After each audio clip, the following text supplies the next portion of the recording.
मस्साजोगचे सरपंच संतोष देशमुख यांची हत्या होऊन 35 दिवस उलटलेत। CID असेल, SIT असेल, त्याचबरोबर बीड पोलिसाच्या वतीनं या संपूर्ण प्रकरणाचा तपास सुरू आहे।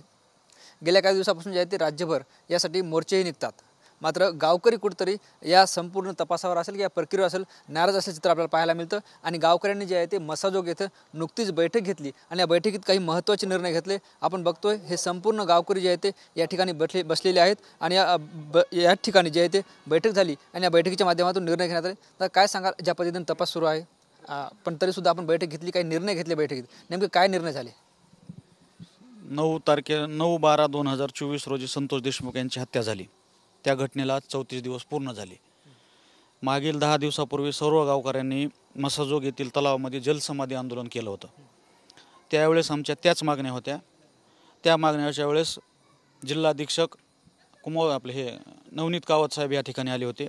त्यांनी आम्हाला सांगितलं होतं की 10 दिवसामध्ये आम्ही सर्व आरोपी अटक करू आणि बाकीच्या उर्वरित ज्या मागण्या होत्या त्याच्यामध्ये आमची मागणी अशी होती की महाजन साहेब जे आहेत, पहिले जे इथं PI होते, त्यांना बडतर्फ करून त्यांना सहआरोपी करावं किंवा बाकीच्या ज्या मागण्या होत्या या मागण्या संदर्भात किंवा CID तपास कुठपर्यंत करते ह्याची मागणी। ठीक आहे, CID तपास तुमचा ही आहे तुमचा, पण कमीत कमी त्या धनंजय देशमुख या एका तरी व्यक्तीला ती माहिती मिळायला पाहिजे की बाबा तपास कुठपर्यंत चालला आहे।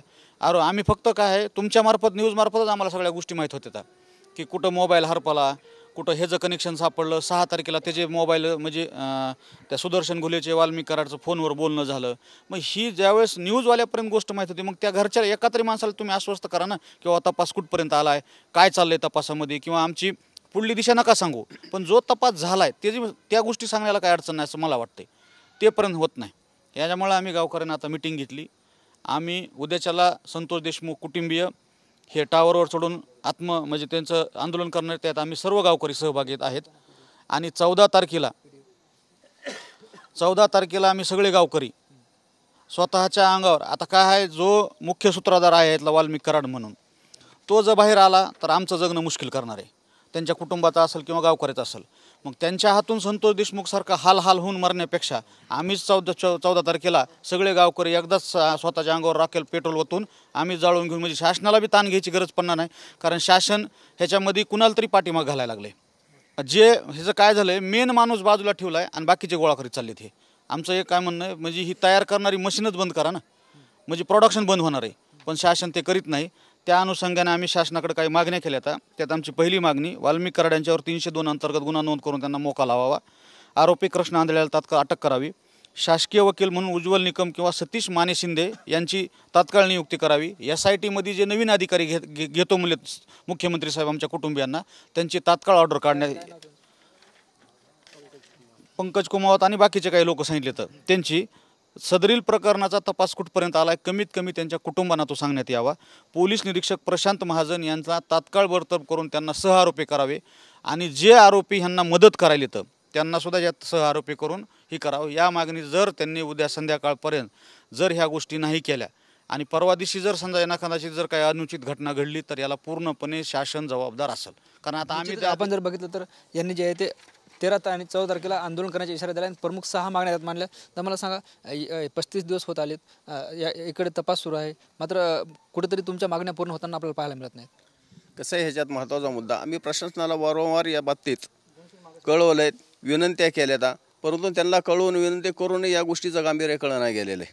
त्याच्यामुळं प्रशासन हे मस्साजोगवासीय म्हणजे काय, ह्यांचा वरचेवरीच असा हे प्रश्न तपासाचा ह्यांना नाही सांगितलं तरी चालतं असा त्यांचा भ्रम झालेला आहे। त्याच्यामुळे प्रत्येक वेळेस आम्ही आंदोलन करतो, आंदोलन केल्याच्या नंतर ह्यांना आरोपी कसे काय सापडतात। जोपर्यंत मस्साजोगवासी आंदोलन करतात तोपर्यंत हे सगळे शांत आहेत, आंदोलन केलं की तिथून पुढे ह्यांना आरोपी सापडायला लागलेले आहेत। आणि दुसरा मुद्दा महत्त्वाचा म्हणजे जे मेन आरोपी ते आरोपी बाजूला ठेवतात आणि दुसऱ्याला मोका लावतात। ह्याच्यातले जे खराब सूत्रधार आहे ते सूत्रधार बाजूला ठेवलेले आहेत। हा प्रकार जो घडलेला आहे हा खंडणीतूनच घडलेला आहे। 28 मेपासून ही खंडणीची प्रक्रिया चालू झालेली आणि खंडणी न मिळण्यामुळं त्या ठिकाणी जी आवदा कंपनीचे जे गोडाऊन आहे त्या ठिकाणी जी भांडणं झाली ते खंडणीमुळे झालेले आहेत, की जेणेकरून आमच्या इथला जो वॉचमन होता अशोक सोनवणे त्याला मारहाण झाली। मारहाण झाल्याच्या नंतर आमच्या सरपंचाचा जो हत्या झाली ते खंडणीतून झालेली। मग हे खंडणी मागणारे कोण आहेत हे प्रशासनाला माहिती आहे, त्यांच्यावर गुन्हा नोंद झालेला आहे, त्यांना याच्यात का तुम्ही घेत नाहीत 302मध्ये त्यांना ॲक्च्युअल घ्यायला पाहिजे, का तर खंडणीतून हा मुद्दा झालेला आहे, त्याच्यामुळे त्यांना घेणं गरजेचं आहे. दुसरा मुद्दा जी आम्ही वारंवार मागणी करतो की तुम्ही आमच्या जे संतोष देशमुखच्या कुटुंब आहेत त्या कुटुंबाला तुम्ही हा जो तुमचा तपास चाललेला आहे त्या तपासाची माहिती द्या. कायद्यानं तुम्हाला माहिती देणं हे बंधनकारक आहे, पण बंधनकारक असताना सुद्धा तुम्ही जर प्रशासन जर समजा कुटुंबाला जर माहिती देत नसेल याचा अर्थ असा व्हायला लागला की हा तुम्ही केस डायव्हर्ट करण्याचा प्रयत्न करायला लागला. तपासाची माहिती दिली पाहिजे, मुख्य आरोपीला जे आहे ते पकडलं पाहिजे अशी मागणी एकंदरीत आपण बघतोय. यांनी सांगितलं की मुख्य आरोपीला पकडलं पाहिजे, तपासाची माहिती दिली पाहिजे. काय सांगाल, काय वाटतं एखादी तपास यंत्रणेवर कोणाचा दबाव आहे का?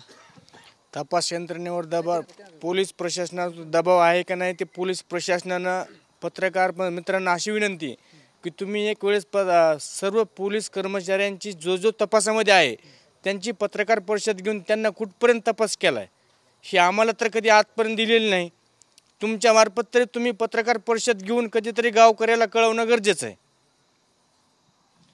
SITने जे आहे ते पोलिसांनी भूमिका स्पष्ट केली पाहिजे अशी त्यांची मागणी आहे. काय सांगाल, आज जे आहे ते शिवसेनेच्या वतीनं विजय शिवतारे आले होते, त्यांनी आपली भूमिका मांडली, ते आहेत मुख्यमंत्र्यांना बोलणार आहेत, उपमुख्यमंत्र्यांना बोलणार आहेत. काय वाटतं एकंदरीत गावकरी म्हणून? जे शिवतारे साहेब आले ते बरोबर योग्य बोलले ना. जर अजितदादा जर ह्या गोष्टी सगळं त्यांना पाठबळ देत असतील अजितदादा, ते चुकीचं आहे ना.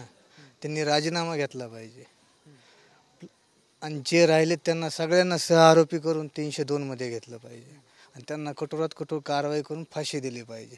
कारण आज जी गोष्ट घडली ती पुन्हा होणार नाही. कारण सरपंच हा 18 पगड जातीला घेऊन चालणारा माणूस होता. आज त्याच्यावर ही वेळ आली आणि ते सरपंच सुद्धा वरून सुद्धा बघत असतील की 18 पगड जातीमधून मला सरकार काय न्याय देता येते. आणि सरकारकडून एकच अपेक्षा आहे, त्यांनी लवकरात लवकर कारवाई करावी. उद्या टावरवर एक आंदोलन आहे आणि परवा दिवशी गावामधले सर्व गाव आत्मदहनाचा इशारा दिला आहे आणि तो आम्ही करणार आहोत परवा दिवशी. यापूर्वी गावकऱ्यांनी जलसमाधी आंदोलन केलं होतं, आता परत गावकऱ्यांना आंदोलन करावं लागतंय.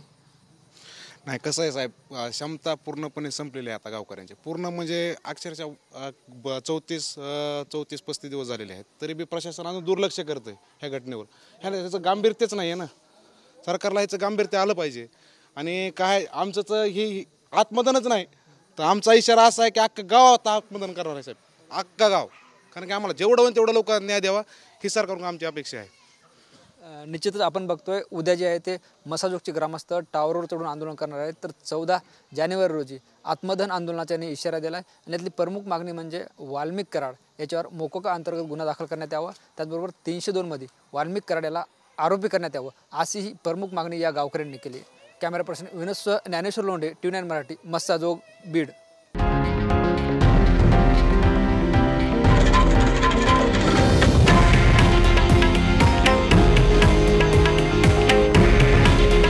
हे आहे देशातील नंबर 1 न्यूज नेटवर्क आणि आपण पाहत आहात TV9 मराठी. काळजी तुमची, हित महाराष्ट्राचं.